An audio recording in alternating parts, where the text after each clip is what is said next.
Voici Pierre-Emmanuel Barré. Salut Nagui, salut tout le monde, calmez-vous, j'ai une devinette. Alors, est-ce que vous connaissez la différence entre une cabine téléphonique et le prépuce de David Pujadas? Non? Moi non plus, j'ai pas de chute. Et à partir de maintenant, je ne ferai que des blagues sans chute. Fini de se faire chier à bosser. Grâce aux députés, j'ai découvert une faille juridique. Il suffit d'être un gros fils de pute et t'as le droit d'être payé à rien branler aux frais du contribuable, dis donc. Cette semaine, à l'Assemblée nationale, ils devaient voter pour modifier la Constitution. Sur les 577, il y avait 441 absents. Alors, qu'est-ce qui s'est passé?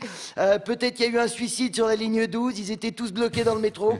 Peut-être ils ont servi du caviar périmé à la cantine de l'Assemblée, ou peut-être c'est simplement des grosses merdes, on ne sait pas. Hein. En tout cas, bonne nouvelle, hein. Moi aussi j'ai fait une réforme de l'orthographe, j'ai enlevé l'accent sur le mot député, ça se prononce de pute. Hein. C'est plus facile pour se souvenir comme ça.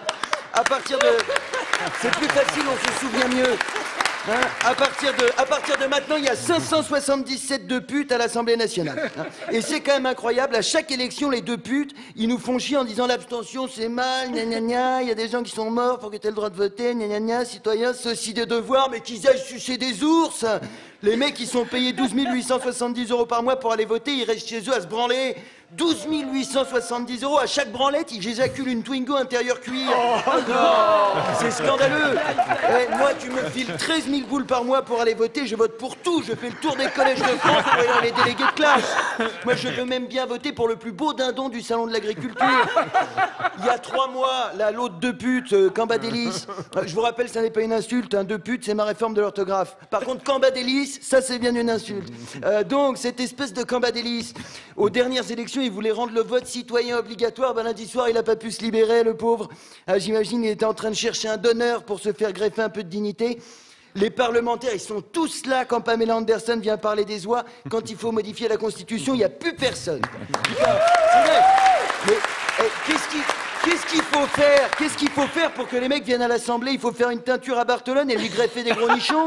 Non, ils servent à rien, les mecs, on dirait les Tampax de Vincent McDoom. Ils restent chez eux à toucher le pognon de l'État, ils sont pas fonctionnaires, ils sont chômeurs. Et après, ils viennent faire leur pleureuse en disant que les Français sont des assistés, qu'il faut restreindre les allocations chômage. Putain, mais à quel moment les mecs ont pris la confiance comme ça? On est 66 millions, ils sont 577. Si à baston, ça fait 114 000 contre 1, quoi. Même en admettant que Gilbert Collard soit champion départemental de karaté, on devrait s'en tirer. Non, moi, si ça tenait qu'à moi, je te foutrais tout ça sur un ferry, je le coule au large. Hein. Et quand les archéologues du futur découvriront leur petit corps, ils diront « Oh, des petits fossiles de fils de pute !» Non.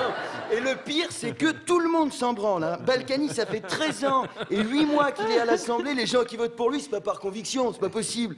Hein. Ils ont le syndrome de Bruxelles. C'est comme le syndrome de Stockholm, sauf que la victime est particulièrement conne. Hein. Les mecs, ils nous la mettent tellement profond, ils vont finir par nous trouver du pétrole dans le cul. Hein. D'ailleurs, c'est un bon moyen d'arrondir ces fins de mois. Je vais aller me construire un petit derrick au-dessus de l'anus et je vais aller revendre du sans-plomb sur le périph'. Hein. Et vous verrez, mon pétrole, il est comme la chronique, raffiné. Merci d'avoir écouté. Bravo.